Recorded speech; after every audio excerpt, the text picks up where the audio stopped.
Hey, it's January 2nd, 2018. This is the sky right outside of my window, or right outside of my front door, and this is facing south. Earlier, and if you look around the whole sky, you could see a lot of lines going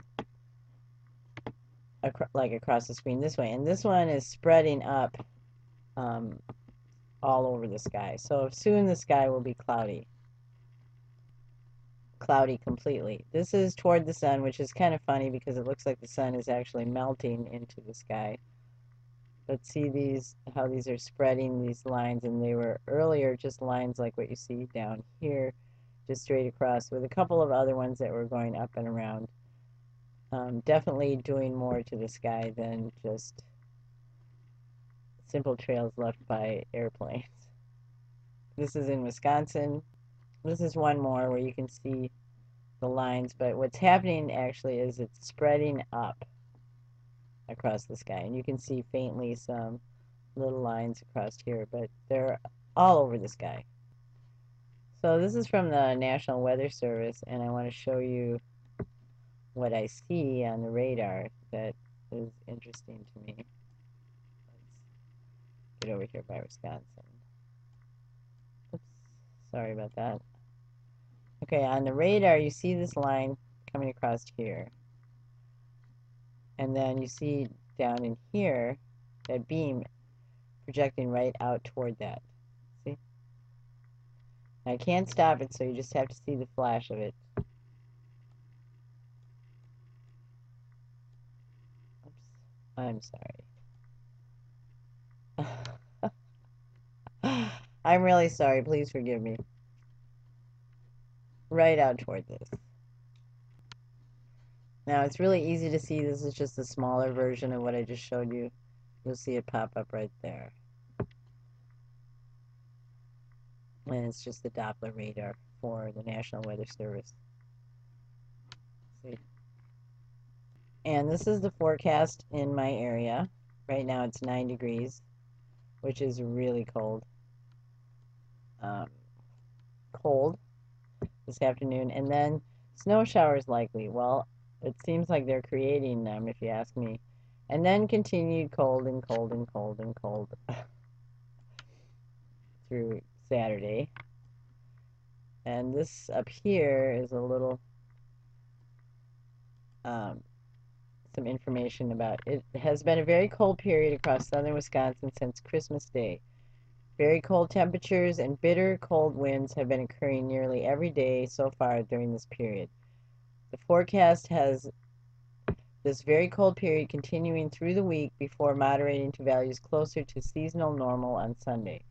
Very cold temperatures may return after Sunday, though this is still quite far out in the forecast. So then here's the average temperatures on record.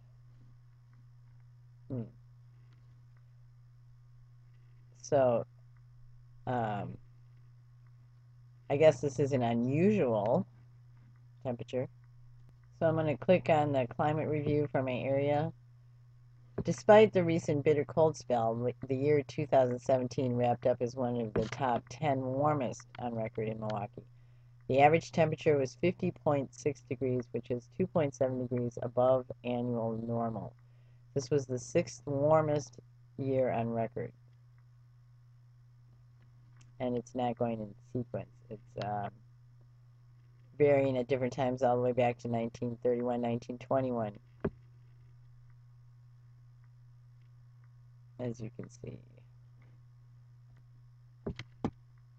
And now I'm on College of DuPage, radar for the United States. And it's weird that down here, all of a sudden, there's a big blurb, and then there's like a beam that shoots out this way. There's also other beams shooting out from other areas. And I can slow this down so we can see it happening better. See the blurb, and then the beam pointing right toward that. Let's go closer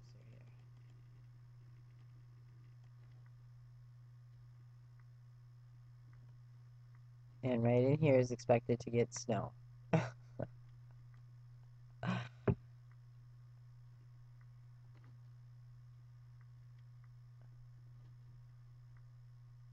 Come on, come on.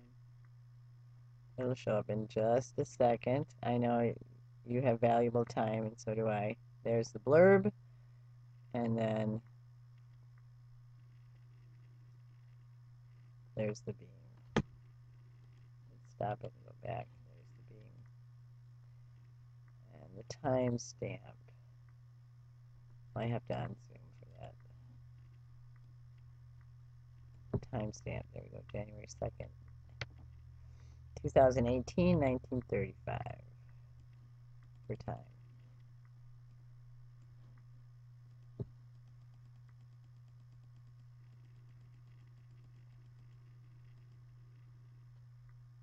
And remember the picture of the chemtrails in the sky. So I'm on College of DuPage still. I clicked on Next Rad Sites, and I'm going to go to that spot where the beam was coming out of, Davenport, Iowa. And I'm going to click on 48 over here.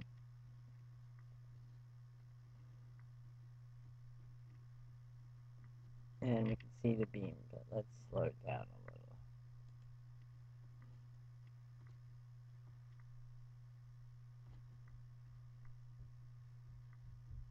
Scattered a beam that way up to Wisconsin, and then a beam up toward where the storm is coming.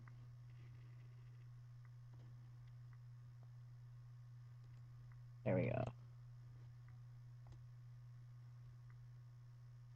And here's the timestamp on that. That's a pretty intense beam. And sometimes I like to go on storm reflective because you get a different picture. Oops.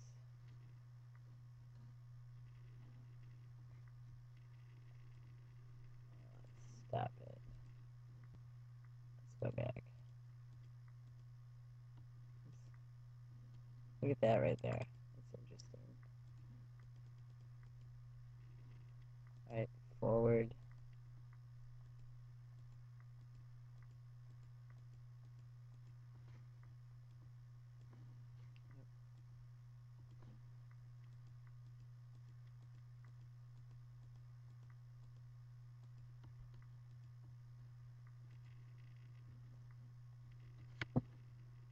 Here's the beam. Coming from Davenport, Iowa. Here's the first beam from Davenport, Iowa. And I live right around in here, where all the chemtrails are. And so it's stimulating the chemtrails as far as I can tell. And this is so strange to me, this little spot right there. Okay. And then we'll get to the second beam. One more time. Whoops, just to show you. There we go. Oops, this always shows up on the side. When I move the arrow. Come on, go away. Okay. And these are interesting right here too, within the beam.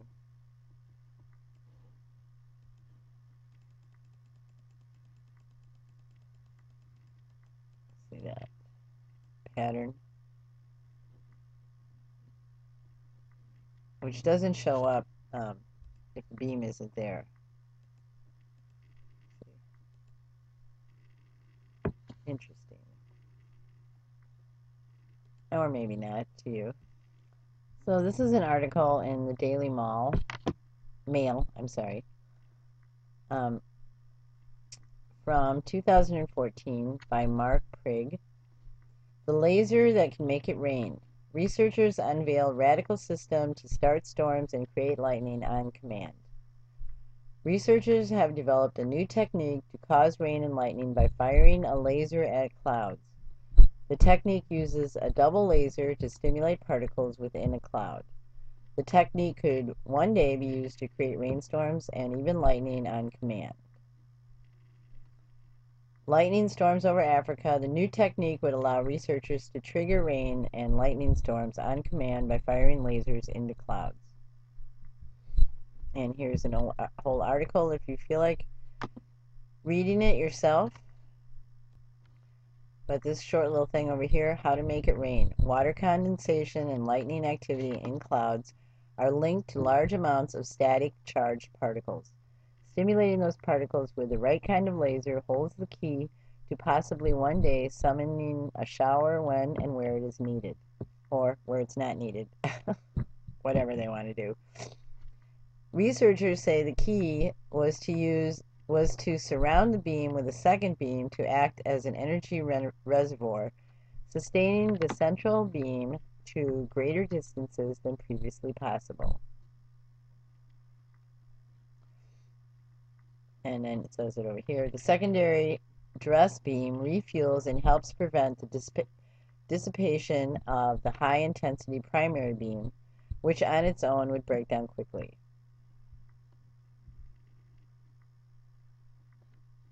Lasers can already travel great distances, but when a laser beam becomes intense enough, it behaves differently than usual. It collapses inward on itself. And so that's why they use the second beam with it. So I'm going to include this link for microwave devices and radar lecture notes by Professor David Jen. But it's 127 pages, which I'm not going to read right now. If you feel like reading it, the link will be below. I also found this site with all these patents for weather modification, such as this one powder contrail generator. The powder contrail generator in pod 10, and there's pictures that you can see, provided with a powder feed hopper to a deagglomerator. But it's talking about powder contrail generator. The jet mill operates in a similar manner to commercial fluid energy mills, except that there are no provision for recirculation of oversized particles. Tests with the deagglomerator show at feed of approximately 1.5 pounds per minute, treated titanium dioxide powder pigment is effectively dispersed as single particles with very few agglomerates evident. And then it goes on to tell about a whole lot of other stuff about it. This powder contrail generation is original assignee U.S. Navy. To produce a powder contrail having maximum visibility or radiation scattering ability for a given weight material. Now this is from Natural News. 175 U.S. patents prove that geoengineering and weather control technologies are real. See the list here. And you go down, and there's some information about it, and the patents start here. This full list is cited from climateviewer.com.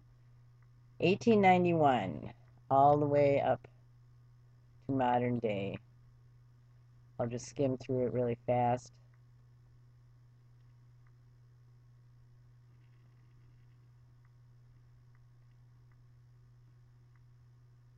The link for this is below.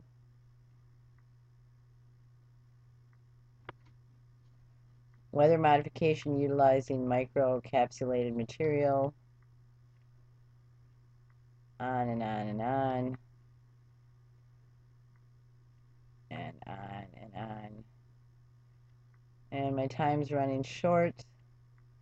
But my big point that I wanted to say was that there's obvious weather modification going on in my area right now. And the snowfall that will be falling tonight was generated, as we saw some of it happening. And everything isn't shown on the internet, but we did see some simple evidence. I'm just going to show you the 24-hour water vapor satellite from the United States. Look at all these lines in here, and look at this coming down from the north. Ta-da! I hope you have a fabulous time doing whatever you're doing. I'm grateful for you, and I'm here at your service.